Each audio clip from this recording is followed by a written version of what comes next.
Now, without further ado, allow me to introduce tonight's moderator, Johannah Ruddy. She is a national expert, researcher, and writer on teaching communication skills to patients and providers, and currently serves as the executive director of the Rome Foundation. Ms. Ruddy has 22 years of executive leadership experience working with a variety of nonprofit organizations nationwide, and a strong background in writing for patients, as well as a speaker at GI practices, medical centers, and conferences in the area of provider communication and patient advocacy. Ms. Ruddy has authored and co-authored 6 articles on IBS, navigating the healthcare system and the role of gender bias in healthcare, published in Lancet Journal. And her new book, co-authored with Dr. Drossman, Gut Feelings, Disorders of Gut-Brain Interactions, a guide for patients and doctors, will be available December 2020. We'll email all of you about it when that comes out as well. That would be a big cause for celebration. In addition, Ms. Ruddy co-founded the Tuesday Night IBS community on Twitter, offering a place for both clinicians and patients to meet and discuss cases, symptoms, and treatments for IBS in a safe and encouraging space. We're so grateful to have you as our moderator this evening. Johannah, I'll let you take it from here. Thank you so much, Jamie. I'm so pleased to be here. So it is my honor to introduce our panel this evening. First, we have Tamara Freuman. Tamara is a New York City-based registered dietitian and America's trusted digestive nutrition expert. She holds a master's degree in clinical nutrition from New York University, and her clinical practice specializes in managing digestive disorders through diet. She's the author of The Bloated Belly Whisperer, which sounds like a great book. I'm going to go get that as soon as we're done here. And is a nationally known health writer whose advice is read by hundreds of thousands of people each month on US News and Health Report's Eat and Run blog and its syndicate, Yahoo Health, where she's authored over 200 articles on various digestive health topics. Her advice has been featured on leading TV, print, radio, podcasts, and online media. Tamara, welcome tonight. Next, we have Dr. Irving Ingraham. He is a gastroenterology specialist with North Shore Physicians Group and North Shore Medical Center in Peabody, Massachusetts. He has nearly 45 years of experience in the medical field. He graduated from Tufts University School of Medicine and completed his residency at New England Deaconess Hospital and fellowships at Boston Veterans Administration Medical Center. He's board certified in internal medicine and gastroenterology by the American Board of Internal Medicine and is a proud member of the AGA. Dr. Ingraham, welcome tonight. Finally, we have Sarah Kinsinger. She is a clinical health psychologist specializing in the treatment of gastrointestinal disorders. She's the director of behavioral medicine for digestive health and the associate professor of medicine at Loyola University Medical Center. Her research and clinical interests focus on the use of brain-gut psychotherapies to improve outcomes for patients with chronic digestive disorders such as irritable bowel syndrome, esophageal conditions, and inflammatory bowel disease. Dr. Kinsinger is board certified in clinical health psychology and is the co-chair of the Rome Foundation Psychogastroenterology section, which is the first international organization designed to enhance and promote the science and practice of psychosocial GI care. What a great panel. Welcome again to all of you. Thank you for being here this evening. So our first question is for all of you, but of course we'll answer one at a time. Let's have Dr. Kinsinger kick us off tonight. First question, what are the biggest challenges that you have had to face while you're diagnosing and treating your patients during COVID-19? Now, I know you're not necessarily doing a lot of diagnosis, you're maybe getting a diagnosis and then helping with some treatment modalities, but what are your biggest challenges right now during this COVID period that we're in?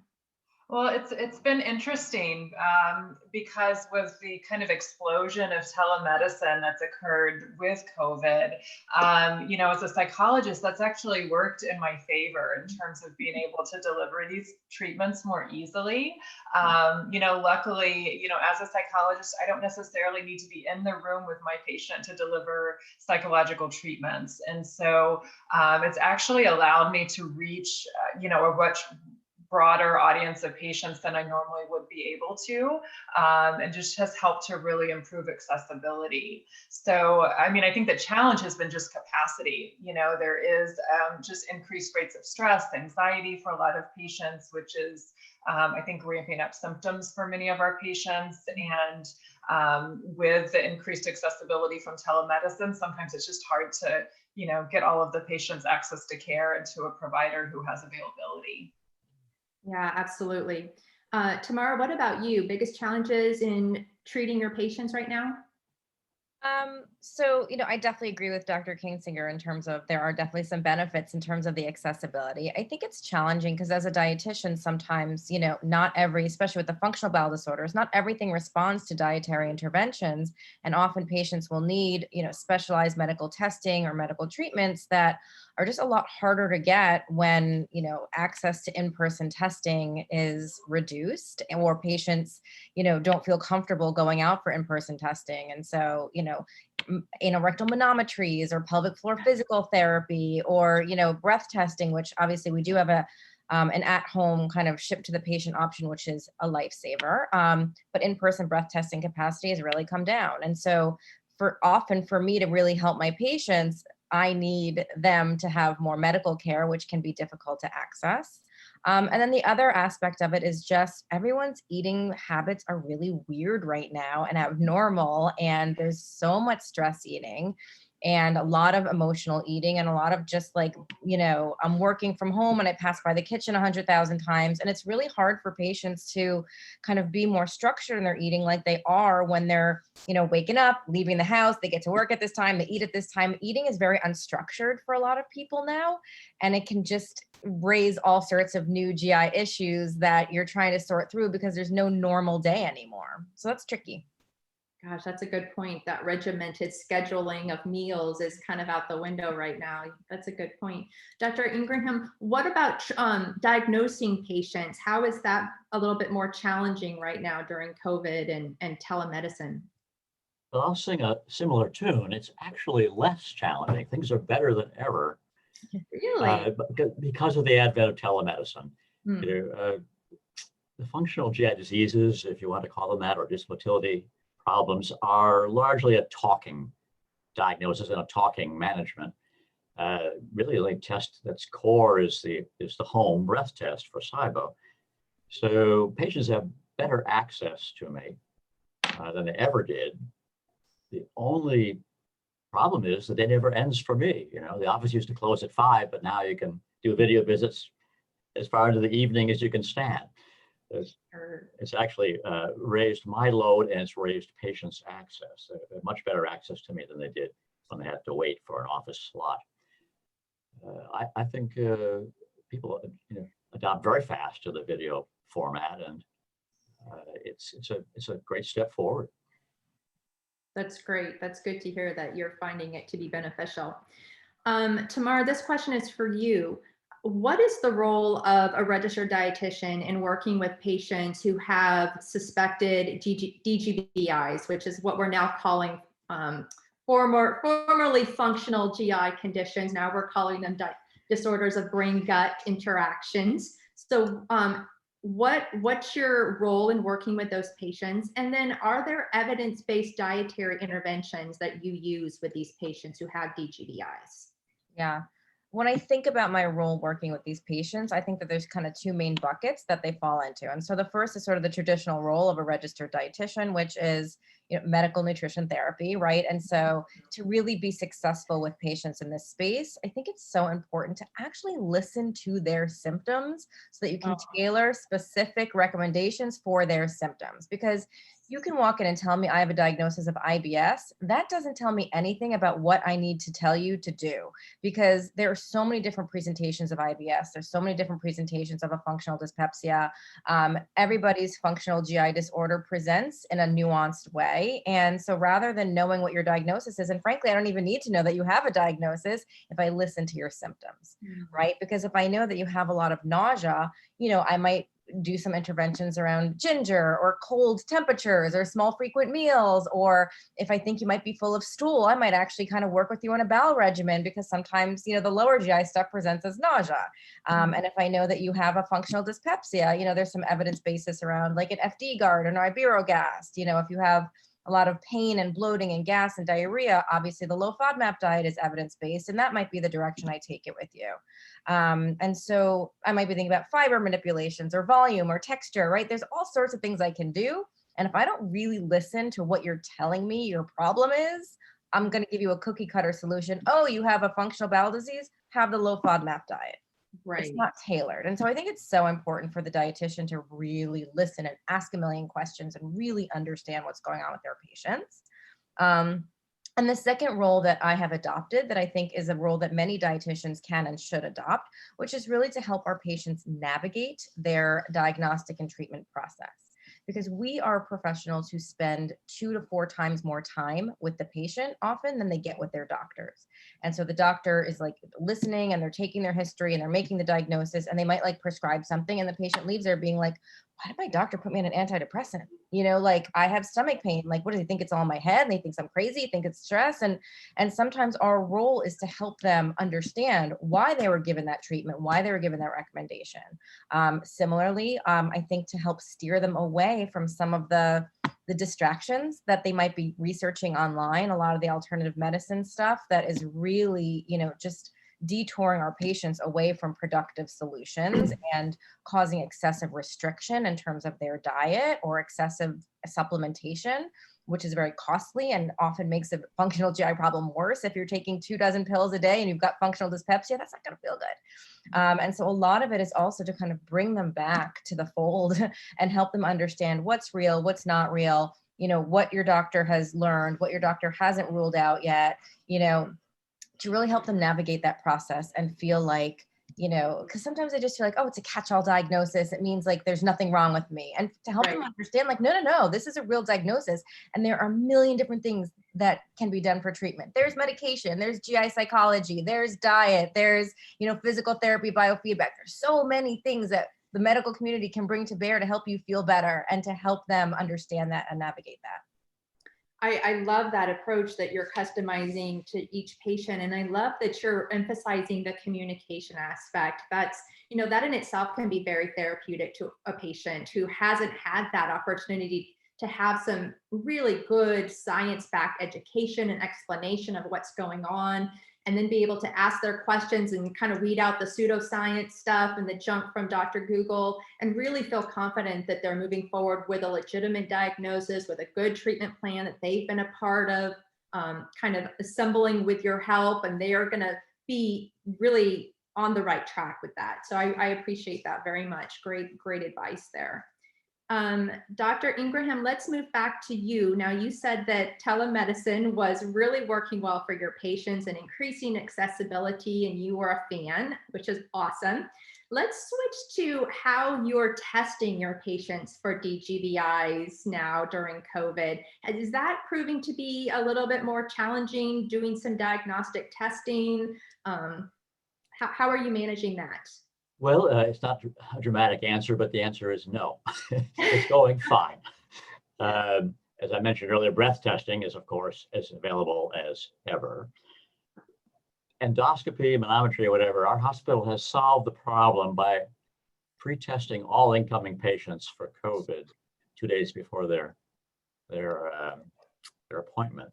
So we can assure people they're not going to meet an infected patient in the waiting room.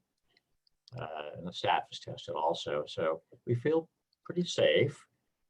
Haven't tripped up yet. Neither staff nor patients have been reported ill from our interactions. So we're actually working full time, with our normal schedules. Okay. So if you had a patient that you thought was going to be recommending an upper endoscopy or colonoscopy, you're still feeling confident in doing those scopes right now? I am. And I do. Great. Do you see that changing anytime in the next couple of months as we're seeing increased cases nationwide? It's always a worry. On the other hand, if we've gotten this far without the populace panicking, we Sure. probably won't see it. And we're all hoping for the vaccination, obviously. Right, right. Okay. And then if you needed to kind delay, say, a colonoscopy for a patient that maybe had some red flags, how long would you feel comfortable in delaying that before it was going to be needing to have that done? I'm never I know comfortable with that's a red flag. Yeah. But we had real delays in the spring. Mhm. It took a couple of months to get this strategy going. Now we do not delay Okay, any more than great. the normal logistical issues. That's great. That sounds wonderful. Dr. Kinsinger, this one is for you. Obviously, stress and anxiety is increasing right now with lots of COVID-related stressors, working from home, schooling our children from home, job-related stresses, financial insecurities, things like that. All of those stress and anxieties can kind of exacerbate digestive disorders and DGBIs.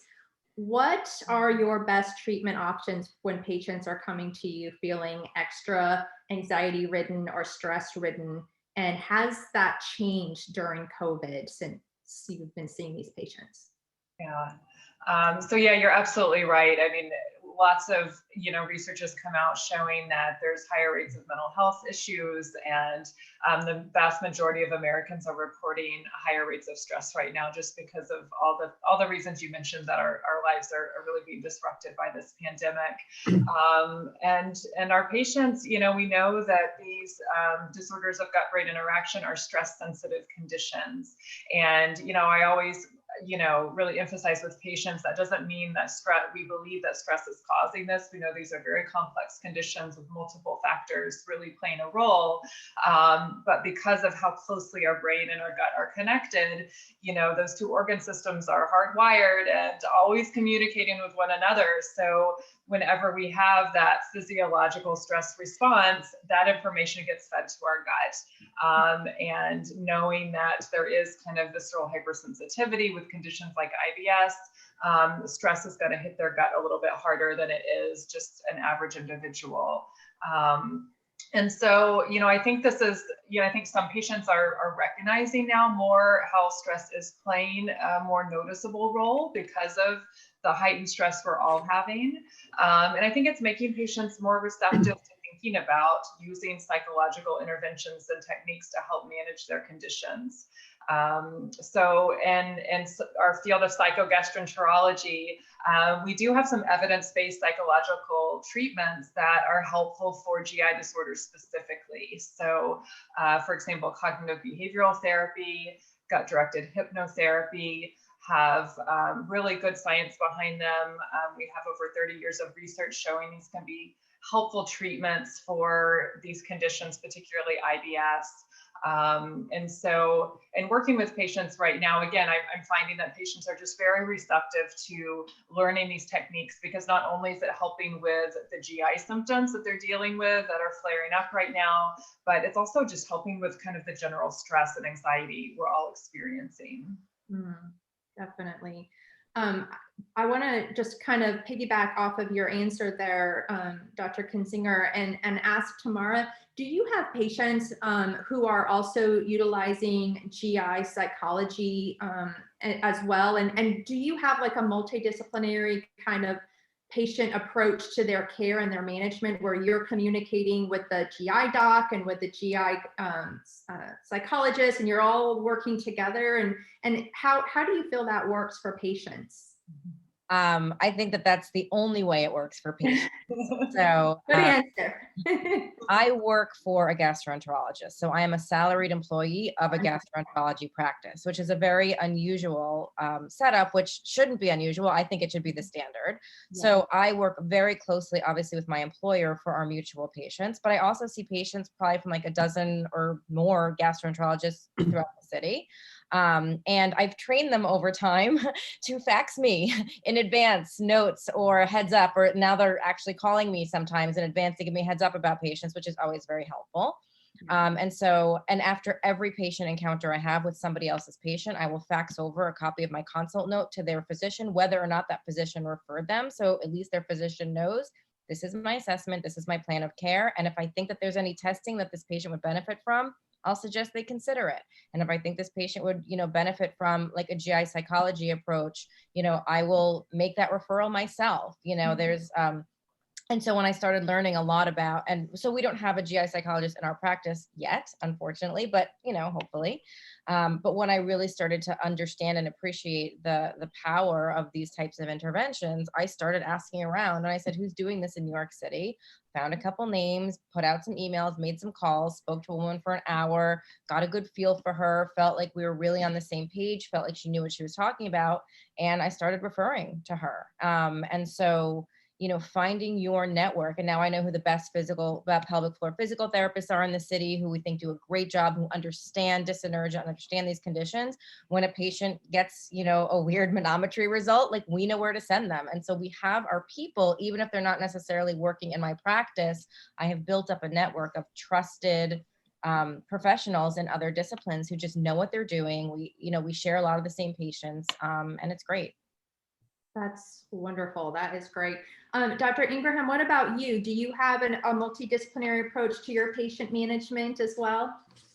I hope I can say so. To my sorrow, I don't have access to an interested GI psychologist, but we have excellent hypnosis therapy, GI hypnotists locally. Great. And there's acupuncture easily available, even affordable. And I do have my own dietitian. She would probably say I have my own doctor, but I have my own dietitian in the office, so it's not entirely unheard of, Tamara. That is extremely helpful.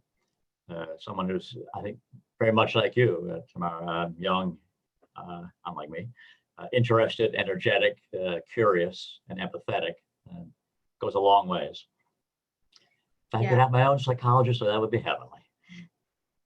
Well, I think that's wonderful that we're slowly moving forward towards this multidisciplinary approach to patient care. It's definitely what's best for patients, instead of segmenting care and not having any sort of dialogue between the different providers. I know particularly with dietitians, I hear from patients all the time that they've just been given a brochure by their doctor and no guidance, no referral to a dietitian. They don't know where to go, where to begin. It's all very confusing. They're frustrated. And so I love that you guys are starting to move forward with those types of coordinated care. Hopefully that will be the standard very soon.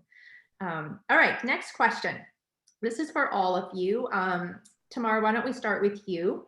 As we start to think about the near and long-term future, what, in your opinion, are the hottest trends or topics that you're monitoring that is related to DGBI? I mean, I think the two that are really going to change how we all practice in the coming decade has to be, the rise of GI psychology as really sort of like the third pillar of caring for DGBIs. And so it was kind of medicine, and then we're like, oh, actually, like diet plays a role, and then it became medicine and diet, especially when the low FODMAP diet really became more well-known and more evidence-based. And so it was kind of like, okay, now we have medicine and diet, and now we're really understanding GI psychology as being like really the third pillar. And so I think that as that becomes more accessible to patients, as I'm guessing that there will probably be sort of innovation in terms of the types of interventions that will be available, I think that is something that will change how we all practice. And I think the microbiome, the understanding of the microbiome and the potential for microbiome therapeutics, maybe not in the next 5 years, maybe not even in the next 10 years, but probably before I retire, there will be some evidence-based microbiome therapeutics available that will also be game changers for some of our patients if we can really understand what is the role of the microbiome in some of these disorders and how do you actually manipulate it, which I think is maybe the harder question to answer, is even if it's not so easy to manipulate the microbiome in a very targeted way. And so I think that will be something interesting for us to watch. But I think anything that is available now or being marketed now is very much putting the cart before the horse. Yeah, I would agree. Dr. Kinsinger, what about you? Hottest trends or tips, trends or topics you're following? So, I mean, I agree with Tamara that I think hopefully we'll continue to see more kind of acceptance and encouragement of GI psychology treatments for DGBIs. And I think just in general, like approaching things from a non-pharmacological standpoint, we're going to see more as like a first line approach for our patients. So, you know, it used to be that, you know, we'd try different medical therapies and then maybe diet therapy. And then if all of that has failed, then we'll consider maybe a psychological intervention. And I think what we're shifting towards is more, okay, let's look at the individualized patient, better understand the primary factors potentially driving their symptoms, and then match the right treatment to their presentation and also what their preference is. And I think what we're hearing from a lot of patients is that they are interested in some non-pharmacological options. And so how do we, you know, make those more accessible to them? And I think the other thing, just in terms of kind of trends and changes we're going to see, is just more use of technology to make these treatments accessible to patients. So more web-based delivered CBT and hypnosis treatments, more digital therapeutics in terms of just more kind of automating some of these interventions that are evidence-based. We know they work. You know, our real limitation has been there just aren't many specialized GI psychologists out there to deliver them. So finding ways that we can make them more widely accessible to people. Yeah, that's great. Dr. Ingraham, what about you? Hot topics or trends you're following? Well, I'll point out the long-term trend of the movement of therapies from the periphery or the fringe into the main line. In my time with SIBO, it began with probiotics. I was an early adopter, I'm proud to say. Prebiotics came along, and now it's herbal antibiotics. It's fun to recognize that both psyllium and guar are, you know, co-opted from Indian traditional medicine. Psyllium particularly we think of as an American, you know, oldie but goldie, but really it's Indian. And they still go to India to get it, by the way. So, you know, I'm always on the lookout. What are the odd things out there that might be, you know, establishing their reality? Maybe the next thing is going to be group therapy. If we could come up with a model that would satisfy insurance companies, that's the current insurmountable hurdle. You know, for group therapy, it would so much, you know, it would be so much more efficient. People would have so much greater access, you know, to you know, interested practitioners. I've tried to make it work, but unable to, just purely from the insurance point of view. Mm-hmm. Yeah, the payer issue is always challenging when you're looking at some of these extra modalities like GI psychology, or even sometimes GI dietitians, how we have trouble getting payment for as well. So that is something that we need to continue to work on, I would agree. So we do have some questions that have come in from our audience. The first one is for Dr. Kinsinger. Can you talk a little bit about the success rate efficacy with gut-directed hypnotherapy? Sure. So this actually isn't a new treatment. So it was first studied back in the 1980s by Dr. Peter Warwell, gastroenterologist at University of Manchester. So he did the first randomized controlled trial looking at hypnotherapy as a treatment for IBS, and had really impressive results from that trial. And I think around, you know, 70 to 80% of patients in the intervention had significant improvements in their IBS symptoms following that initial trial. And so again, that was back in the 1980s. So since then, that study has been replicated by different research groups. And I think there's at least 10, maybe 12 randomized controlled trials now, specifically looking at gut-directed hypnosis as a treatment for IBS. And consistently, the findings are that about 70% of patients are treatment responders. So meaning that at least they're experiencing at least 50% reduction in their primary IBS symptoms.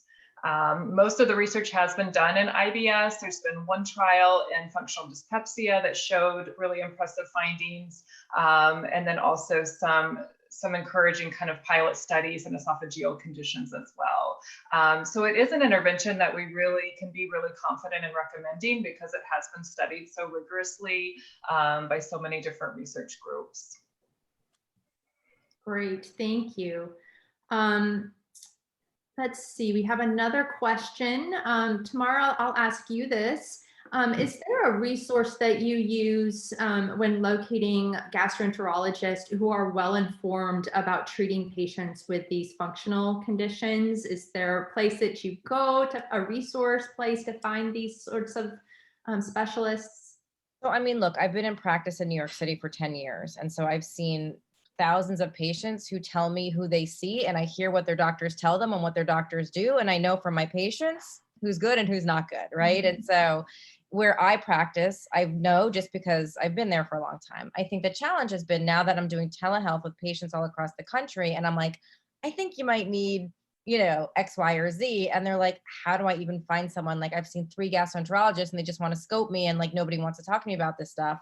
And so the advice that I typically give is, number one, academic medical centers are much more likely, I think, to have the type of practitioners associated with their, you know, in those departments that are a little bit more versed in these types of disorders. And I also say anyone who actually performs anal rectal manometry probably knows something about functional GI disorders. So look for manometry, because that's your person. Similarly, I'm like, if they offer breath testing, you know, it's less of a slam dunk than the manometry, but like if they offer breath testing, they're like maybe even like a little bit up on this stuff. And so you're looking for some of those services, and the people who do those services, you'll probably is a better luck than just like picking a name out of the phone book.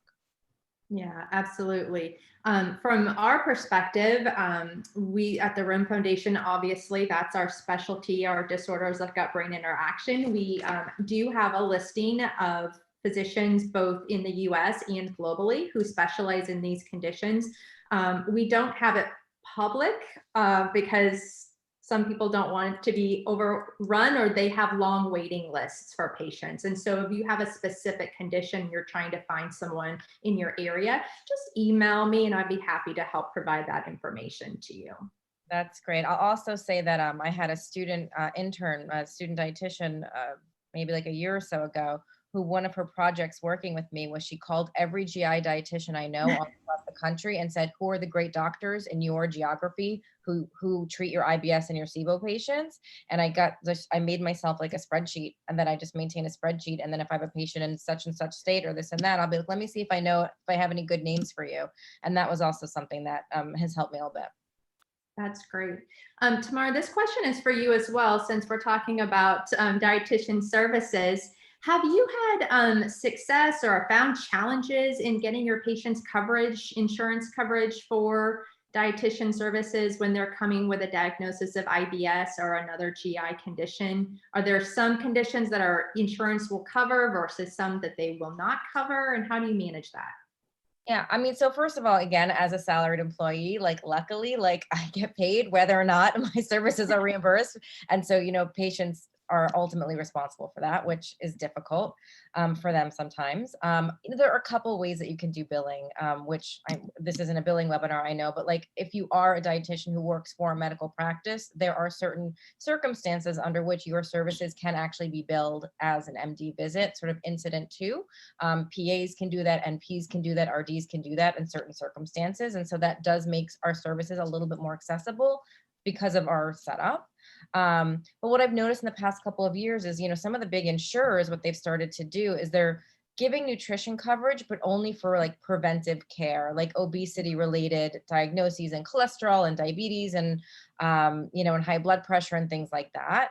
And so sometimes if a patient has a comorbid condition, like if they have obesity or they have, you know, pre-diabetes or diabetes, even if that's not necessarily why they're seeing you, like that is something that you can code for, that can get reimbursed, and you can kind of manage their blood sugar and their IBS. And so if that is an option, sometimes that can help with reimbursement. But no, it's really a problem when these insurers have put parameters around which nutrition services are covered and which are not. And sometimes it makes patients really angry where, you know, they feel duped a little bit. Like, you said you're in network and then, you know, it got rejected and you need to code it differently. I'm like, there's no other legal way for me to code it. Like your BMI is within normal limits. You don't have high cholesterol. You don't have diabetes. Like I can't code anything that they would reimburse ethically. And that can be really a problem. Yeah, I think, like we said, coverage can be really challenging, particularly right now. So this kind of piggybacks off of that question as well, Tamara. So this person would like to know about, he or she is a dietitian, but wondering how to better connect with GI doctors and really be able to kind of coordinate the care. So they have patients and they're sending their assessments to the patient's docs, but the docs aren't communicating back. And they're wondering maybe their approach is wrong. Is there another way or a good way to communicate with GI doctors whose patients you're also seeing? I mean, nobody likes to do it, but sometimes you have to actually pick up the phone. Like sometimes you just have to call and leave messages and actually get somebody on a phone, because for them to know that you're a human being and to have like the voice contact and to actually discuss the patient. And what often happens in those circumstances is that, you know, they hear you talk, they hear that you have a brain, they hear that you have some value to add. And then I think the relationship can become a little bit more two-way. Something I did very early on in my practice, I just don't have the time to do it anymore. But when, you know, I didn't have a lot of patients when I was starting out, I would write these beautiful consult notes, like just like on letterhead. And I would like, you know, that patient presented and their history, and this is my plan of care. And like, it was just well written and really thoughtful. And, you know, a lot of doctors started referring patients to me once they kind of would get these very thought out, you know, notes from me. I mean, I don't have time to, now I just like fax them a copy of my like chart note. But that was also a way to kind of establish a bit of a rapport, but often, sometimes you got to get them on the phone. Yeah. Yeah. Sometimes the traditional format is the best format. Dr. Ingraham, you mentioned earlier that you do breath testing. Have you seen a rise in hydrogen sulfide predominant SIBO patients? And do you see any new breath testing on the horizon for SIBO patients? Well, I think you know, the answer is yes. So the hydrogen sulfide people have been around for a long time. We've inferred them from the absence of hydrogen and methane. A big problem is that many docs, especially internists who do the breath test, will get the computer reading back saying no gas, normal. Mm.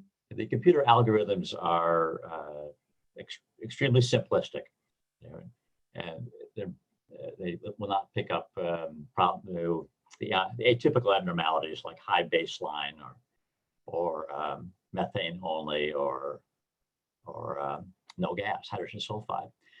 So once you know that those problems exist, you can do your own readings. You have to have the actual data. You can't go by the lab's computer readout. As you probably know, Gemelli Biotech has just come out with Trio Smart that does directly measure hydrogen sulfide. And indeed, the patients with no methane and no hydrogen are coming back with sulfide. No surprise, but it is kind of nice to have it there in black and white to wave at people rather than just saying nothing was found, so we know you're sick. Right. Now, Tamara, you were shaking your head as Dr. Ingram was talking. I assume you agree? Yeah, I mean, the breath tests are only as good as the data are interpreted, right? And so it's very, look, you need the data, you need to see the numbers, but there is an art and a science to interpreting a breath test. And there's a lot of nuance, and sometimes the numbers aren't so cut and dry. And there can be tests that maybe don't meet the like strict criteria for positivity that are really weird and abnormal. And you need like a skilled clinician sometimes really needs to kind of look at the numbers and, you know, not necessarily just rely on whatever algorithm is being used. And so, you know, especially if you're not doing the test yourself in the office. And so, you know, we rely heavily now on mail away breath test kits, and the data are wonderful.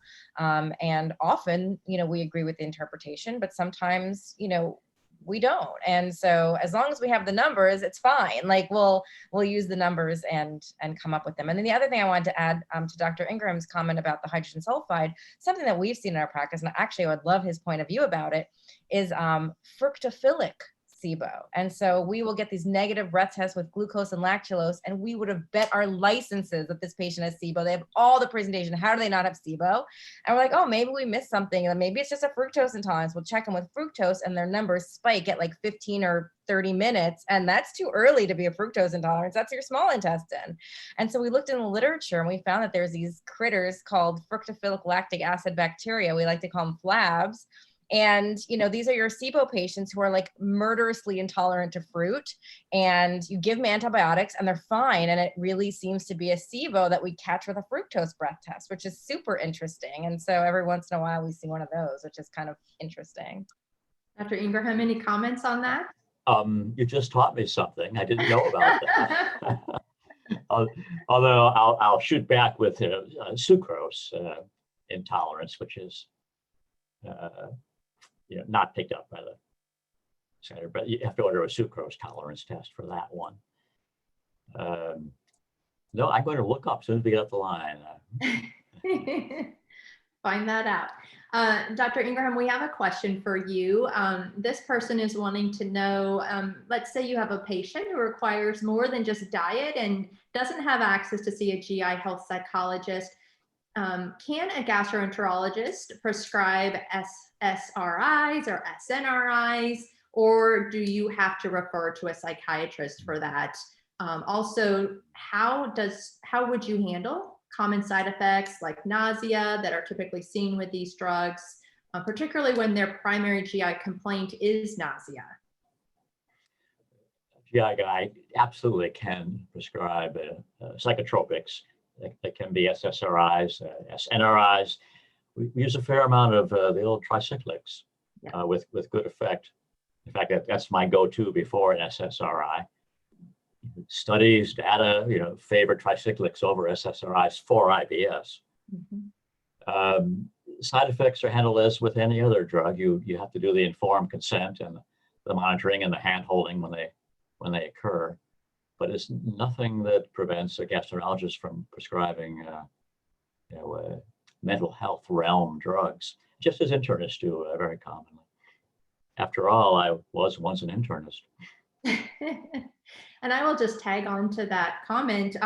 The Rome Foundation did a working team report on the use of what we are calling neuromodulators, central neuromodulators, to treat GI pain and other GI conditions like chronic nausea or chronic diarrhea. And there is a paper that was published in Gastroenterology about the results of that in 2018. You can just Google that if you'd like, or I'd be happy to send the link to everyone and have it disseminated.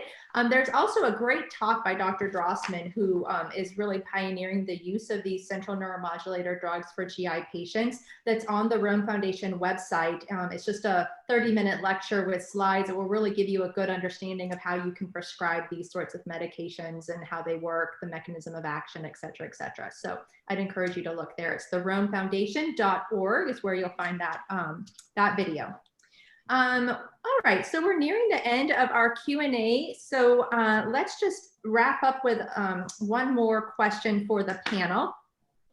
This would be related to patient education. So this question is asking for specific resources or approaches to giving patient education materials explaining conditions or treatment methods in patient-centric language. Do any of you have go-to resources or sites that you send patients to, things that you give them when they visit you that they can take home and then read on their own? How do you handle patient education? So Tamara, let's start with you.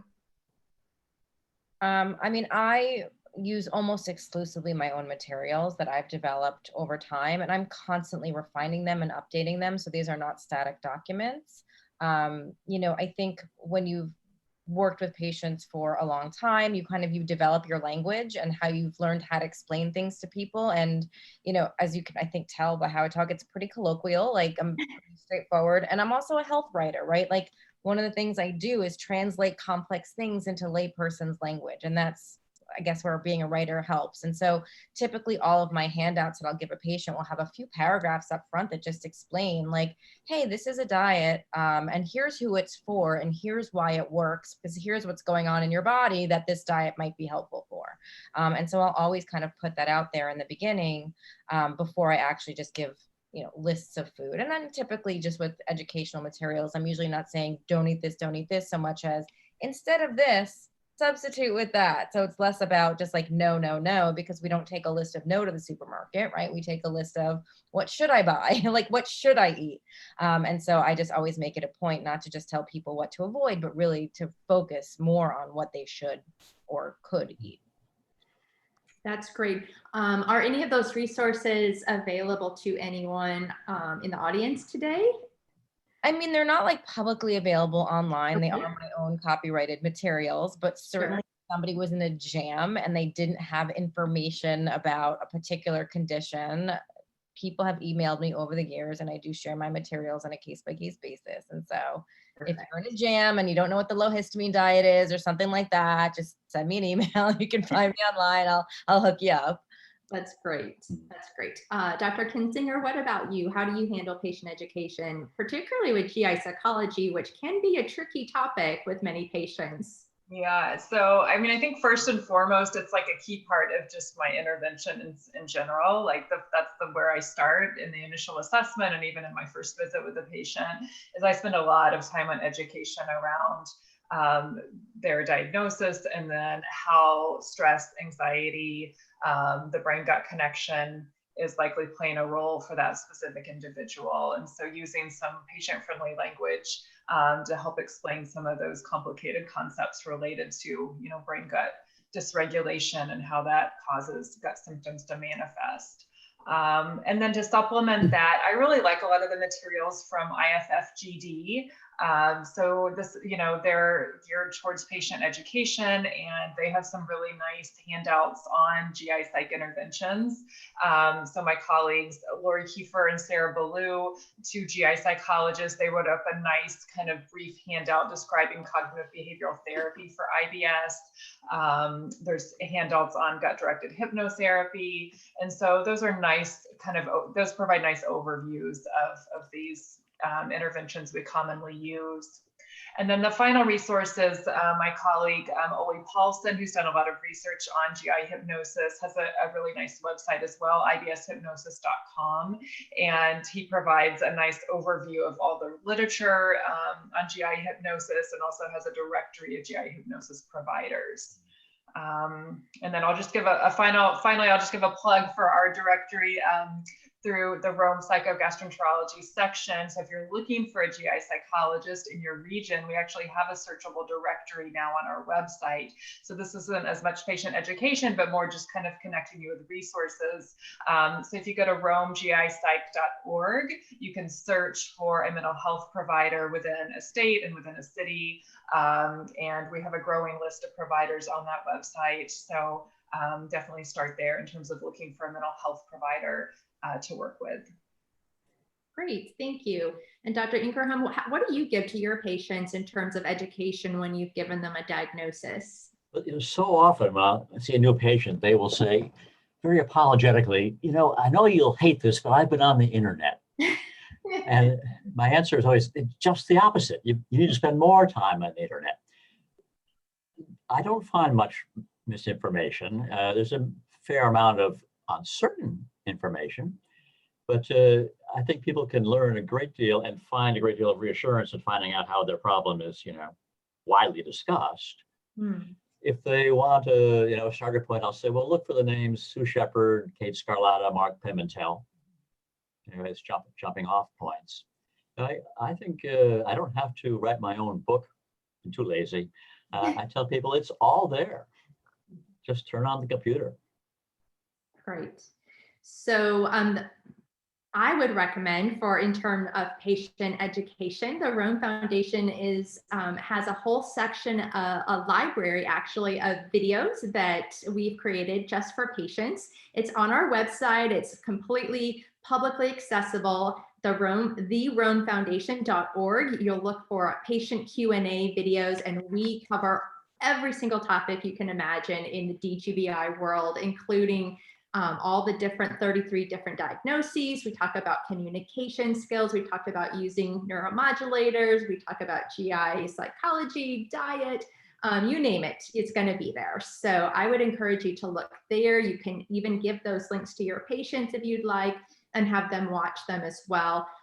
My most favorite one is around the explanation of the brain-gut axis, and that is a great one to help explain how the brain and the gut are connected and how these disorders, why they exist. So I would encourage you to look there. And then of course, you can sign up for our newsletter and get more information about patient resources there as well. I think that brings us to the end of our night. Jamie or Claire, is there anything that you would like to add?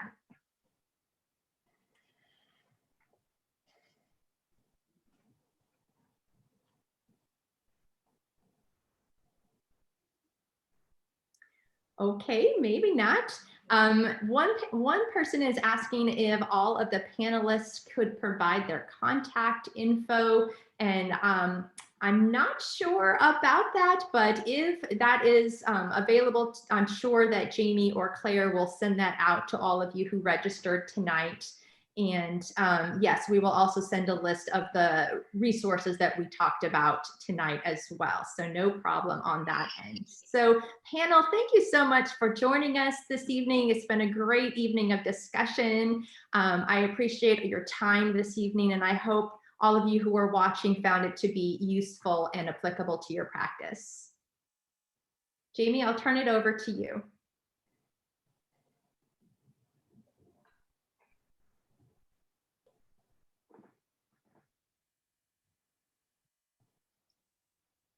Well, it looks like Jamie is having some audio problems, so I will wrap it up. To all of our attendees, thanks so much for joining. You'll be hearing from us following up with the CP certificate and any other additional resources that our panelists might want to share. So thank you all so much for joining us, and we hope you'll join us again for our December webinar coming up soon. All right, everybody, thanks and have a good night.